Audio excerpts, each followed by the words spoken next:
Good day, I'm Dr. T and welcome to my office. Today I'd like to talk about wandering stars, aka the planets. So to the ancients who could look up to the night sky, typically without the light pollution that we have, you can see a whole bunch of stars, and most of them look quite fixed. Over the course of the day, they'll all, or I should say night, they'll kind of all migrate through the sky in a great big circle. But a few of them will travel along the background stars. So at one point it'll be between these stars, the next day it'll be a little bit further over, the next day a little bit further over. And these were called wandering stars, what we now call planets. Now, with these planets, of course, that rose a bunch of questions.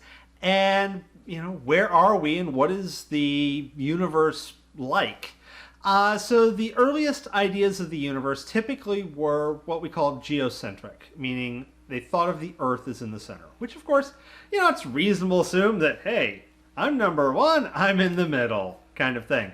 And, from kind of a relativistic point of view, that does make sense.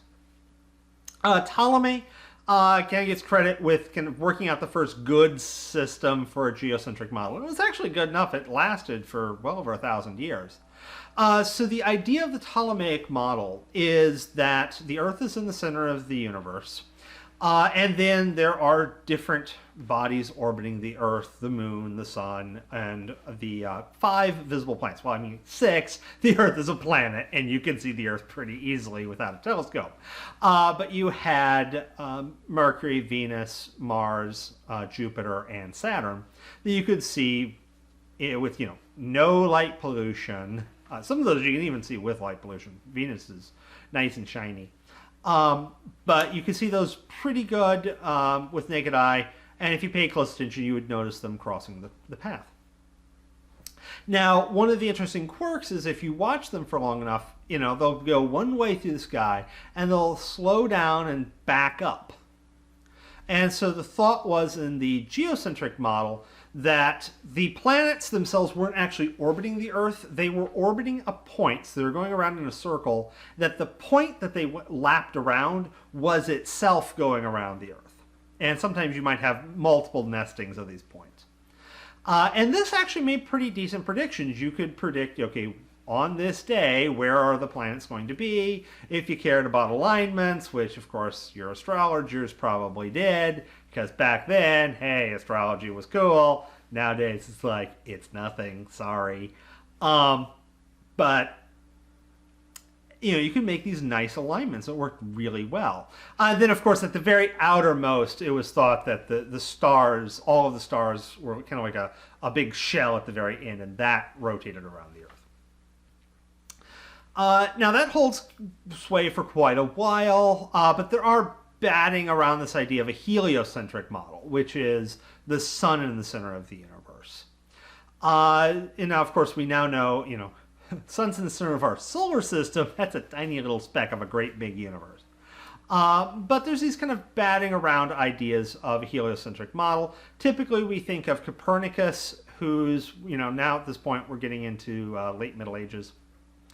And he comes up with a heliocentric model. And this one, the sun's in the center. I think the sun's in the center, and the sun's slightly off center. It could be orbiting everything could be orbiting a point. I keep getting my slightly not quite model, or correct models. Not quite correct. Anyways, so the sun orbits a tiny point in the center of the universe. The planets, Mercury, Venus, Earth, Jupiter, Saturn, in that order, orbit that as well.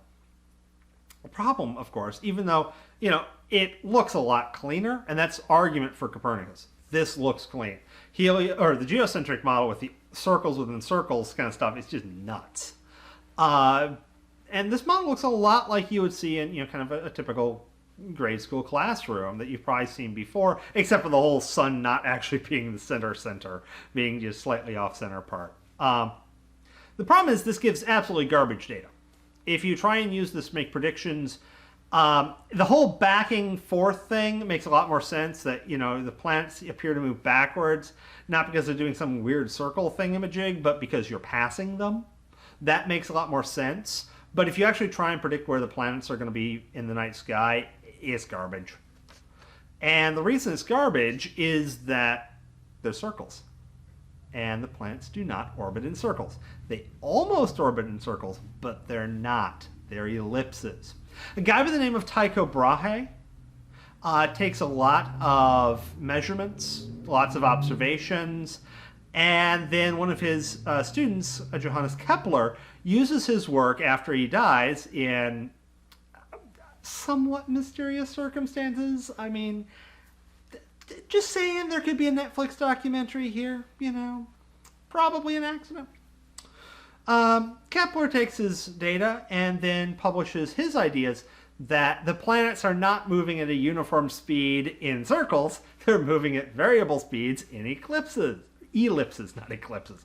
In ellipses. Well, that's interesting. And Kepler's data works well, so well that we basically use his model now.